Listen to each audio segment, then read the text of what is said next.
Vous savez, la question de la sécurité, de la confidentialité, c'est l'histoire du monde, des gens qui cherchent à se protéger. On ne court pas un 100 mètres avec un 100 kg dans le dos et des gondoliers aux pieds.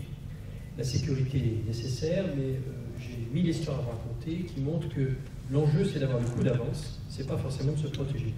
Les seigneurs du château ont toujours, finalement, fini par périr depuis Jéricho. Donc, il faut aller vite. Et pour ça, la sécurité, c'est un coût. Donc, il faut toujours réfléchir en termes de sécurité en matière de coût. Est-ce que, finalement, ce que je protège, le coût d'accès, va être tel que, quelque part, il va être inférieur à la chose que je vais aller ramasser? Réfléchissez aux efforts considérables que vous mettez pour protéger dans un coffre des trucs qui ne valent pas grand-chose, dans un coffre qui vaut cher. Donc, soyons attentifs à cette question de sécurité.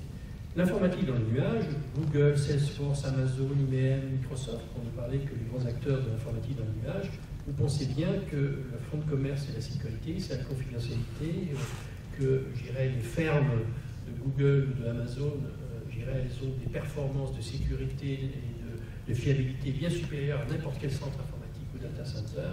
Donc je crois qu'il faut voir les choses à juste. Et je vais raconter une histoire pour revenir sur cette question de partage.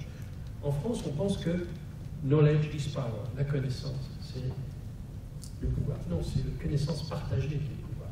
Je vais vous raconter l'histoire d'une entreprise française qui a perdu 6 milliards d'euros. C'est pas rien. Et ces entreprises françaises, elle a réfléchi finalement, elle avait un défi parce qu'elle s'est dit mes experts tiennent le patrimoine de l'entreprise et quelque part je veux protéger tout ça, je veux qu'ils aient des comportements, des habitudes qui fassent que quelque part ils ne partagent pas. Et quand vous parlez avec ces personnes, qu'est-ce que c'est qu'un expert dans tel domaine?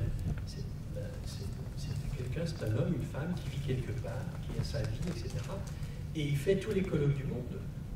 Et qu'est-ce qu'il rencontre? Son meilleur copain ou sa meilleure copine, c'est l'expert qui est chez son concurrent. Sinon, ce n'est pas un expert.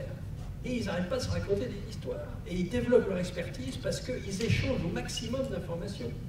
C'est parce qu'ils partagent qu'ils sont compétents. Ce qui change, c'est leur contexte, c'est leur trajectoire, c'est leurs enjeux, c'est leur vie personnelle, c'est la façon dont ils agissent. Donc plus on partage, au contraire, plus on est compétent parce qu'on n'est pas sur la même courbe d'apprentissage.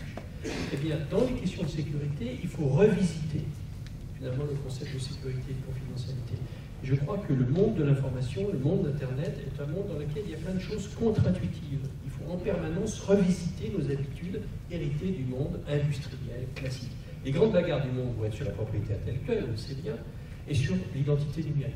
Donc ça, c'est ce qui nous attend, ça va être un problème politique.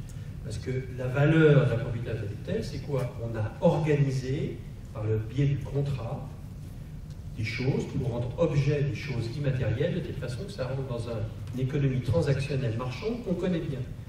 Mais on n'est plus, on est de moins en moins dans une économie purement transactionnelle et marchande. Plein de choses deviennent gratuites. Et ce qu'on vend, c'est du service, ce qu'on appelle des valeurs génératives.